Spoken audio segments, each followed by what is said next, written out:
In one sentence, what does your product do? CloudRail is an infrastructure as code security analysis tool that helps organizations achieve continuous compliance to verify that their cloud environments are always compliant with their security and other regulations. Now, give us your elevator pitch in less than 60 seconds. So as many of us know, always a rush to get out new applications and new services in our organizations and businesses. And so software development teams try to move as quickly as they can to get those applications out to the market and within the cloud environments that the organizations use. Due to that, oftentimes security doesn't get the full attention that it should get. And so after the application is deployed, then there's a security analysis that's done at the end of the process, and oftentimes security issues are found. The idea with CloudRail is to do the security analysis as part of the development. So while the application is being developed and the infrastructure is being written through infrastructure as code, CloudRail enters the CI/CD pipelines and actually does an analysis for the infrastructure as code before it gets deployed. And so CloudRail can find security issues when they're still very early to fix, still very easy to fix. And so they tend to be fixed instead of an insecure environment. What is the problem you are solving? Sure. So if we think about the way things are structured today, security analysis is only done at the end of the process, right? And so when you already have a live environment and you're using, let's say, a cloud security posture management tool, a CSPM tool, to find security issues, you're finding them after the environment has been deployed. And so it is complicated to fix them. It's also very time consuming. And so the idea here is to actually move the analysis early in the process and do it as often as developers actually change their code. If you think about a typical developer, they may make multiple code commits a day, multiple pull requests a day. And so you want to keep the pace with them, and you want to do the security reviews in that same time that the developer is committing their code, and you want to do it in an automated fashion. And so those are the main problems that we're addressing today with CloudRail. How are you solving it? So CloudRail actually solves the problem in a very unique way. So you may be familiar already with infrastructure as code security tools. There are a number of tools out there today.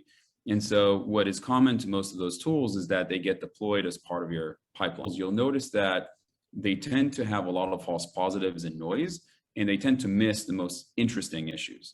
The reason for that is that existing tools do what's called static analysis. They look at only the code, so only the Terraform code or the CloudFormation code or Bicep or Pulumi.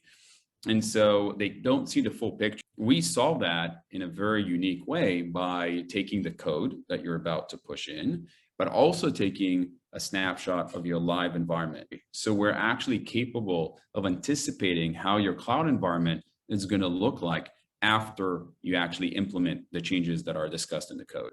And what that allows us is to actually understand how resources impact one. Why is your solution different from others?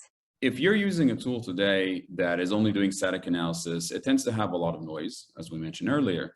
And so if you think about it from a developer perspective, you now put a tool in the pipeline that is going to stop my pipeline, let's say my CI, my merge of pull requests. It's going to stop them for all kinds of issues, the majority of which are actually not relevant or not interesting. And so the developers are going to start getting very frustrated if you use a static analysis tool. If you use CloudRail, which is static and dynamic analysis, there's a lot less noise. And so what actually happens is that developers only get notified about issues that are relevant to them and are critical for the organization to fix here. And then lastly, we're a very security conscious company. We've been in security for over a decade with our previous product, or our existing product. And so we have a lot of experience working with organizations who have very tough security demands, various compliance requirements, service requirements, insurance, things like that. So that's also a differentiator of ours versus other solutions. What market segment is best suited to use your product or service? Today, we see that the market segment, the specific types of companies, tend to be tech companies who offer services in another industry like fintech or retail or HR, but at the core, they're a tech company. And they're usually about 200 to around 1,500 to 2,000 employees in size. So oftentimes you see them at maybe Series C, D, IPO, or later. But that's kind of the scale. Because they adopt infrastructure as code. They're early adopters, and infrastructure as code is still early, if we're honest, on the one hand. But then on the other hand, they're also regulated, they have compliance needs, and so this is a great fit for them. What is the vision for the product or service in the next couple of years? So the vision is actually really exciting. If you think about it, most organizations are going to adopt multiple infrastructure as code technologies and multiple cloud providers. So for example, an organization can choose to use Kubernetes, Terraform, and CloudFormation and do it across AWS and Azure and GCP. And so what we believe is that the solution to this and the future of this is actually to build kind of an open context. So imagine that there's this kind of animal that we call a context that describes the cloud environments and can be fed from many different sources. So imagine how all of these different sources of information can all feed into one place, and then you can build rules and logic and all kinds of very cool capabilities around that. And so we believe that that's the future. That is the kind of the holy grail, and that's what we're building. How did you get your first paying customer? So if I think about one of our first users, they're a tech company. They're about 1,000 employees in size. And we participate in a lot of different forums, Slack forums, Reddit, etc.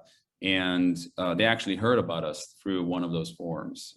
They saw us there. I think it was a Slack that we were participating in. And they had a specific issue. They were using an existing tool and they were looking for an alternative. And so they saw us there and reached out to us. How do you collaborate with clients in regards to features and design? We actually think that it's really important to listen to users and see what they need, and always kind of understand where they're coming from, right? So if a user requests a specific feature, why do they need that feature? Why do they need the capability? And kind of get to the bottom of it and see how we can actually deliver on that.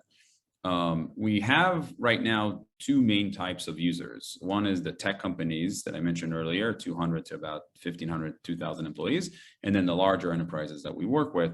And so oftentimes their needs are a bit different. The level of integrations that they need, the level of security that they need, et cetera. And so we try to get to the bottom of understanding, what their needs are and how can we fulfill them.